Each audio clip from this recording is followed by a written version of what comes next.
विरोध कर, जितना चुनाव चाहिए नहीं, अपने मिशन वाले भी विरोध कर रहे हैं। मिशन वाले भी कुछ तो ये कह रहे हैं कि बतावा ये हीरो के बाबा साहब अम्बेडकर के इतनी बड़ी बात करते हैं। इसमें बीमारी की जड़ हम क्या बताएं, बीमारी की जड़ सबसे बड़ी जातियां हैं। हर आदमी अपने अपने जात को सजाने में लगा है। कोई भी व्यक्ति अपने आप को मानव नहीं बन रहा है, इंसान नहीं बन रहा है, जात बन रहा है। हम फले जात हैं, हम फलाना जात हैं। अभी हम देख रहे हैं कि राजभर बेचारे फंस गए हैं सुहलदेव के चक्कर जी। राजभर कर रहे हैं सुहलदेव हमारे नेता थे, उधर से पासी लाठी लेकर रहे हैं कि राजभर का सुहलदेव तो पासी है। अब वो बेचारे एम लड़े। अरे सुहलदेव चाहे पासी रहे, चाहे सुहलदेव राजभर रहे, सुहलदेव आदमी रहे, समाज खातिर देश खातिर काम कैले हैं, ये केहू के समझ में ना हो। इसी पर डॉक्टर अरविंद राजभर बोल दिए कि वो गलती से मंच में बोल दिए थे मुख्यमंत्री जी की वो पासी नहीं थे, और इसी पर लेके काफ़ी बवाल मचाए हैं कि हम लोग पासी नहीं है, सुहलदेव वंश के वंशज हैं। देखा सुहलदेव हो चाहे हो प्रकाश हो दुनिया हो, सभी लोगों को हम कह रहे हैं कि इंसान बनो, मानव बनो, मानव की जो तहजीब होती है उसको पढ़ो। यहाँ ब्राह्मणों ने तो जात में बांट करके हम लोगों को बर्बाद किया, तुम लोग आज संगठन में बांट के बर्बाद कर दो। उन लोगों ने हजारों जातियां में बांटा हम लोगों को, तुम लोग तो सैकड़ों पार्टियां बना करके बांट के बर्बाद कर रहे हैं। किधर हम लोग जाए? हम इसलिए कर रहे हैं कि सारे लोग इंसान बने, सबको रोटी कपड़ा मकान चाहिए, सबको शिक्षा सम्मान चाहिए। जब सबको एक चीज चाहिए तो अलग अलग संगठन बना करके क्यों लड़ रहे हो भाई? इसका मतलब कि ये सारे नेता केवल अपने बड़ी मलाई की जी, हम बेवकूफ़ बना के आगे निकल जाए कि बड़की मलाई हम दे दें। इनको समाज से इनका कोई लेना देना नहीं। समाज से लेना देना था मानव कांशीराम साहब, समाज से लेना देना था बाबा साहब अम्बेडकर। इतनी बड़ी विद्वान थे, सब कुछ उन्होंने फेंक दिया कूड़ेदान में, सारी डिग्री को, सारे सम्मान को, बाल बच्चों को। इसके लिए ज्योतिबा राव फूले लगे, घर द्वार परिवार को उन्होंने छोड़ दिया समाज की शिक्षा के लिए। आई इनकी हैसियत है कि ये लोग एक कदम इन महापुरुषों की तरफ चल पाएंगे, कभी नहीं चल पाएंगे। ये केवल इस चक्कर में है कि कब हम एमएलए बने, एमएलए से कब मंत्री बने, मंत्री से कब मुख्यमंत्री बने, हम कितना देश को और समाज को लूट ले। इनकी सोचे समाज के हित के नाम पर समाज की अनहित करने वाले सारे नेता। इसलिए मैं कभी किसी नेताओं पर, मेरा रिकॉर्ड है आज से मैं बता दूं, मेरा रिकॉर्ड है 4 साल 5 साल हो गया जी। मैं कभी किसी नेता, किसी विधायक, किसी एमएलए कि मैं न आगे गया न कभी उससे मैंने दुआ सलाम करने गया।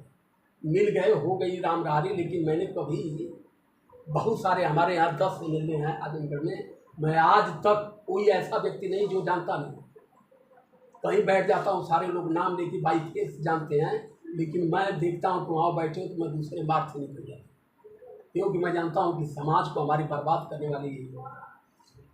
काफ़ी आप चर्चा में भी हैं, और आगे की अगर कुछ लोग कह रहे हैं कि आप इसे जो जगा रहे हैं, क्या आप भी चुनाव लड़ना चाहते हैं क्या? ना, अरे चुनाव लड़ने से बढ़िया भैया कटोरा लेके ससुर भीख मांग ली। चुनाव लड़के क्या करें? चुनाव लड़ने का मतलब कि जनता के साथ धोखा कर, ईमानदारी से हम अगर लड़ेंगे तो जनता को ये सब जुटने नहीं दें। और हम अब जनता को लूटने के लिए जब लड़ेंगे तो हमको रुपया खर्च करना पड़ेगा, फिर जनता को हम लूटेंगे नहीं तो हम फिर अपना भंडा कैसे भरेंगे? लोग बता रहे थे कि 2027 में मूड बना रहे हैं अध्यक्ष जी। अरे बात करने दीजिए, और इनको आजमगढ़ से कहने दीजिए। हमारे सामने ऑफर भी आया, हमने कहा किसी मजबूत आदमी को आप लोग चुनाव लड़ाइए। हमको चुनाव नहीं लड़ना, ना हमको MP MLA लड़ना। हम जिस स्थिति में हैं हम समाज की सेवा करेंगे। हम जब तक हैं समाज के लिए चलते रहेंगे, समाज को जोड़ते रहेंगे। संत गुरु महापुरुषों का जो त्याग बलिदान समाज के प्रति रहा, हम समाज को उसके बारे में बता करके ही वहीं से हम अपने जीवन का अंत चाहते हैं। हमको MP MLA बनने के लिए ये फर्जी सम्मान, हम इस पर भरोसा नहीं। अच्छा अध्यक्ष जी, ये बताइए कि आप ठीक है अपना संदेशा लेकर चलिए, घर घर चलिए, मगर कुछ लोग बताते हैं कि देवी देवताओं को अट बोलते हैं। ऐसा क्यों अध्यक्ष जी, आप अपने मंच के द्वारा ऐसा क्यों बोलते हैं? ठीक है अपना जगाइए, कुछ भी जगाइए, मगर किसी को ठेस पहुँचा कर अब जगा के क्या करें? भाई अब केहू के ठेस पहुँचे थे तो हम के तो ठेस पहुँचल, हमारे बापू दादा के ठेस पहुँचल, क्यों पूछल तोरे बाप दादा के ठेस कहाँ पहुँचल? बाप दादा ना जाना तो ना ठेस पहुँचो, हम जान के लिए भैया हम तो ठेस ना खाई। अब जेके ठेस पहुँचत या अपन ठेस बचाओ। हम कहते हम तो गोबर ना पूजब, अब ऊपर केहू के ठेस पहुंचे तो कर हम कौन जिम्मेदार? नहीं मत पूछिए, बात सही है। हाँ। मगर कभी कभी टिप्पणी में बोलते हैं उल्टा सुल्टा गाली उली देते हैं लोग, ऐसा ऐसा बोलते हैं दुर्गा जी की हो गया, ऐसे ऐसा मत बोले। ठीक है आपकी बात मान रहा हूँ कि मत गोबर पूछिए। यार तो हम पहले ही बताए हैं कि सही बोलना ही यहाँ गुनाह। अब बताइए दुर्गा जी को आदमी नहीं बनाते, इसी बात पर जो बहराइच में मुकदमा हमारा हुआ इसी बात हमने कहा था कि दुर्गा जी बांस और फट्टे पर बनाई जाती हैं, आदमी के द्वारा बनाई जाती हैं, फिर यही आदमी ले जाकर के रुपया चढ़ा के नारियल चुनरी चढ़ा के पूछता है, इसी बात पर मुकदमा हो गया। वहाँ सीओ हमसे कहे कि आप कहें कि दुर्गा जी फट्टे पर बनी है, हम कहीं आप ही बताइए कहाँ बैठी, इस पर बैठी है दुर्गा जी, फट्टे पर नहीं बनती है, बांस पर नहीं बनती है, तो कहाँ जहाज पर बनती है, तर्कों पर बनती है, आप ही बताइए। कलाकार कि कोई भी व्यक्ति जो अगर दुर्गा माता बांस फट्टे पर बनाई गई है तो हम क्या कहेंगे दुर्गा माता पेड़ पर बनाई गई है, तब गलत नहीं होगा। जब बांस पर बनाई गई तो कहाँ बताएं? कहे नहीं आपके कहने का लहजा अलग था, हमके तो लहजा अब लहजा गलत हो तो अब होकर हम कौन जिम्मेदार? आप दो अर्थी भाषा बोलते होंगे। दो अर्थी भाषा नहीं, हमने सिर्फ ये कहा कि आदमी ही बनाता है, वो भी बांस फट्टा को बनाता है। अभी पीछे का बांस काट दिया जाता है जी धड़ाम से। माटी की मूर्ति कोई भी कलाकार बनाएगा तो फट्टा तो लगाएगा, तो फट्टा ही लगाएगा। तो फट्टा लगाया तो ये बताइए कि वो मिट्टी की मूर्ति न बोल रही है, न डोल रही है, न चाल रही है, न कुछ कह रही है, उसके बाद ओरिजिनल रुपया, ओरिजिनल नारियल, ओरिजिनल लड्डू वहाँ चढ़ाने की क्या जरूरत है?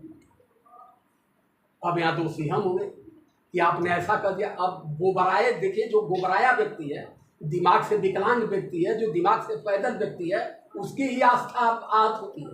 जो थोड़ा भी दिमाग से तेज आदमी, उसकी आस्था कभी आहत नहीं होती है, वो सीधे कहता कि नहीं ये सही है। इस देश में आस्था के नाम पर ही देश को बर्बाद कर दिया गया है। भाई संविधान हमें बोलने की आज़ादी देता है जी, हम अपना बोल रहे हैं, और संविधान है आस्था वाली बात कहा कि आप किसी की आस्था पर हाथ ये नहीं मार सकते। तो भैया अपनी अपनी आस्था बनाइए। हम तो दुर्गा को कह रहे हैं, दुर्गा की आस्था है।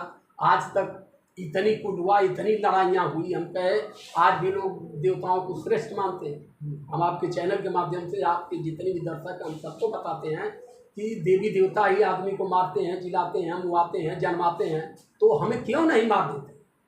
फिर देश को जो देवी देवताओं को ढोने वाले उनको दिक्कत क्यों होगी? भाई हम आपके खिलाफ बोल रहे हैं तो आपको FIR करना चाहिए कि कोई बम्बई से FIR करे। आपको तकलीफ है नहीं, हमारी बात की, और उनको तकलीफ क्यों हो जा रही है? हमने अगर दुर्गा खिलाफ बोला तो माता दुर्गा को FIR करना चाहिए, माता दुर्गा को जो सजा देना चाहिए था वो हमको दे। तो जो FIR किया वो क्या दुर्गा का नाती पोता है क्या? अच्छा गुरुजी, ये जो चोटी काटी गई, चोटी काटने के बाद एक हम वीडियो देखे थे, एक पंडित था तो बोल रहे थे कि ये तो कृष्ण के वंशज हैं आहिर लोग, तो चोटी क्यों काटी गई? तो बोल रहा है कौन बोलता है कृष्ण के वंशज हैं? क्या सही बात है कृष्ण के वंशज आहिर लोग नहीं हैं? वंशज अब आप वही बात पूछ लिए कि जो गुटखा बनाया वही कैंसर का हॉस्पिटल खोल रहा है। आप मुझसे ही पूछ रहे हैं क्या ये लोग कृष्ण के वंशज नहीं है? यहाँ कृष्ण पैदा नहीं है तो वंशज का सवाल नहीं पैदा होता। यहाँ राम पैदा नहीं है, राम के लिए जय श्री राम करके लोगों का घर गिरा रहे हैं। मेरे मत से पूछेंगे तो यहाँ कन्हैया नाम का कोई व्यक्ति पैदा ही नहीं, यहाँ राम नाम का कोई व्यक्ति पैदा ही नहीं है। समझे आप कि नहीं? ये केवल कहानी में, ग्रंथों में लिखा गया है, कहानी लिख करके लोगों के दिमाग में ठोक दी गई है। इसका सापेक्ष सीधी बात मैं आपसे कहूँ कि पूरी दुनिया में कोई साइंटिस्ट अगर सिद्ध कर दे, सिर्फ मुंह से खाने वाली चीज अमाशय में जाती है कि गर्भाशय में जाती है, जिस दिन इसको सिद्ध कर देगा उसी दिन जान जाऊंगा कि नहीं राम पैदा था। नहीं सिद्ध कर पाएगा इसका मतलब राम पैदा ही नहीं। सीधी सीधी बात, पूरा देश इस पर बहस कर सकता है। मैंने यहाँ के भारत के चारों शंकराचार्यों से इस बात को पूछा था, मैंने लेटर लिख करके पूछा, वीडियो बना करके पूछा, 4-4 लाख लोगों ने देखा।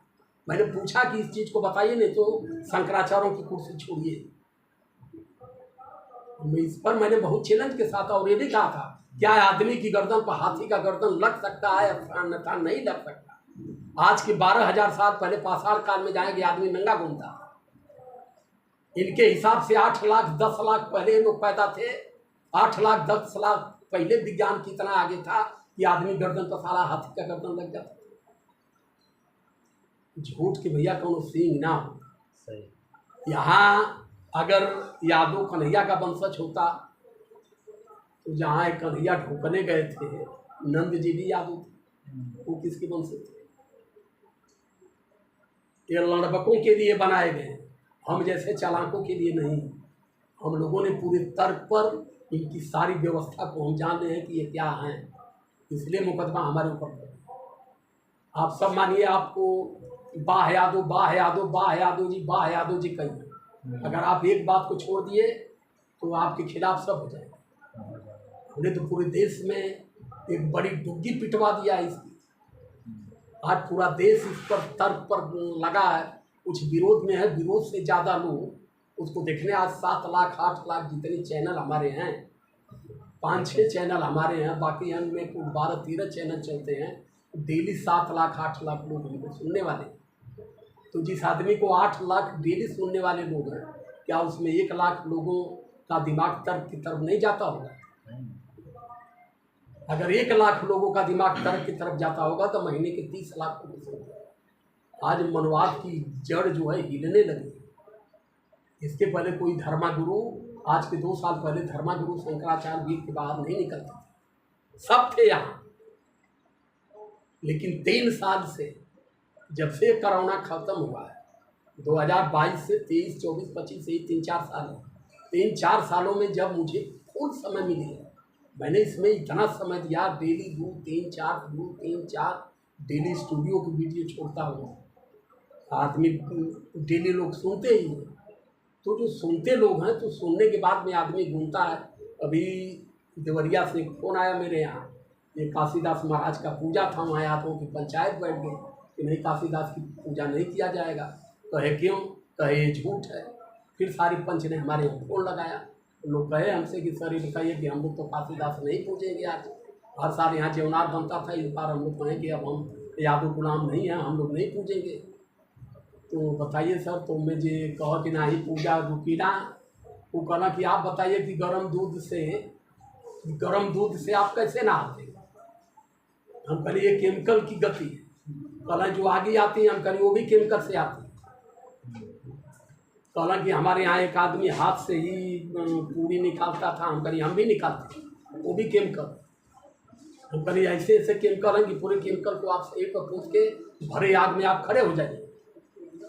हम कहें जो पवारी, जो पंथी आग मंगा लेता है, गर्म दूध से नहाता है, सब कुछ करता है, फिर वो पैसा क्यों कमाता है? पैसा लेकर के क्यों जाता करा दे? कह दे बनसती माल से गिरिया के 2-4 लाख रुपया दे दे, ये नहीं कर पाता। ये सब पैसा कमाने के लिए अपना एक और कुछ नहीं बनाया। लोगों ने सब बंद कर